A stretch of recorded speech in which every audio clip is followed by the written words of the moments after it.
Ibaiaren eskuineko ertza, Atxurin. Bilbotik Donostiarako Euskotreneko lineak okupatzen du gaur egun eta tranbiaren linearen amaierak.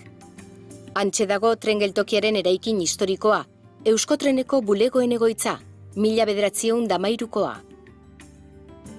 Ubide pasealekuak ponton lotzen du Atxuri auzoarekin, Miraflores zubiaren azpitik igarota. Baina ez du itsasadarraren ertzetik jarraitzen, Atxuri kalean amaitu behar baitu. Esparru honetatik Euskotreneko linea desagertzea, aukera ezin hobea izango da itsasadarraren ertza berreskuratzeko herritarrek gozatu dezaten. Trenbideren zati bat, tranbiarentzat birmolda daiteke.